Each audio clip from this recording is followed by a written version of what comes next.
علی بن ابی طالب 656 سے 661 تک یہ ان کا دور خلافت بنتا ہے، 4 سال اور کچھ مہینے نا، تو یعنی 36 ہجری سے 41 ہجری۔ سب سے پہلے تعارف کراتے ہیں، حضرت علی نبی کریم صلی اللہ علیہ وسلم کے پیارے چچا ابو طالب کے بیٹے تھے۔ ابو طالب نبی کریم صلی اللہ علیہ وسلم کے بہت بڑے سپورٹر تھے، ہم پڑھ چکے ہیں، ٹھیک ہے۔ ہر جگہ حضرت ابو طالب نے نبی کریم صلی اللہ علیہ وسلم کا ساتھ دیا۔ حضرت علی نے 8 سال کی عمر میں اسلام قبول کیا، یعنی جب نبی کریم صلی اللہ علیہ وسلم صفا کے پہاڑ پہ چڑھے اور کہا کہ میں آپ سے کہوں کہ دشمن اس طرف سے آ رہا ہے، آپ یقین کریں گے؟ سب نے کہا کیوں نہیں، آپ صادق اور امین ہیں۔ اس دوران صرف حضرت علی نے اسلام قبول کیا تھا، کہا میں سب سے چھوٹا ہوں، بچہ ہوں، لیکن میں نبی کریم صلی اللہ علیہ وسلم پر ایمان لاتا ہوں۔ جب نبی کریم صلی اللہ علیہ وسلم نے مکہ سے مدینہ ہجرت کی تو حضرت علی کو اپنے بستر پر سلایا، اس کے مانتے اس کے سپورٹ کی، اور جب کفار صبح آئے تو دیکھتے ہیں حضرت علی سوئے ہوئے تھے، بہت بہادر تھے۔ حضرت علی لکھنا پڑھنا بھی جانتے تھے، اور جتنے بھی یہ ارد گرد کے بادشاہوں کو، سرداروں کو نبی کریم صلی اللہ علیہ وسلم نے خط لکھے تھے، وہ حضرت علی نے لکھے تھے۔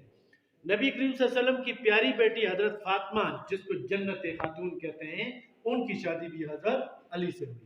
حضرت علی بہت بہادر جنگجو تھے، اور میں آپ کو بتا چکا ہوں کہ خاص کر خیبر میں جو مرہب ان کا بہت بڑا یہودیوں کا پہلوان تھا، اس کو حضرت علی نے شکست دی تھی، اور اس طرح ان کا وہ جو قموس کا بڑا قلعہ تھا وہ فتح ہو گیا تھا۔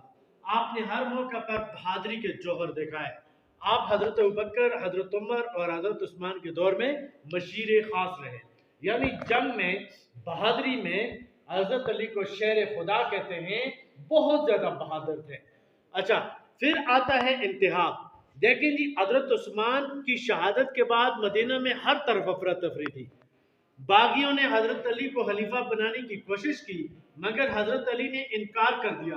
باغیوں نے اعلان کر دیا کہ اگر 3 دن تک کوئی خلیفہ نہ بنا تو وہ قتل عام شروع کر دیں گے، اور یہ باغی بہت زیادہ ہے، اور زیادہ لوگ ان کے ساتھ مل گئے تھے، یعنی پورا ان کا لشکر بن گیا تھا، ہر طرف باغی تھے۔ بعض صحابہ کرام حضرت علی کے پاس آئے اور آپ کو خلافت کے لیے منایا، کہا کہ جی بہت گڑبڑ ہے، آپ مان جائیں، تو آپ نے حالات کے پیش نظر قبول کیا۔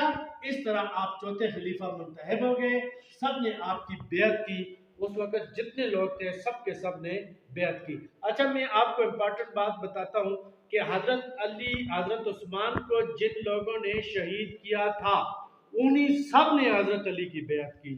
اس لیے بعض لوگ اعتراض بھی کرتے ہیں، لیکن حالات ایسے تھے کہ حضرت علی نے بادل ناواسطہ یعنی مجبوراً کہا کہ چلیں جی میں خلافت کو قبول کرتا ہوں۔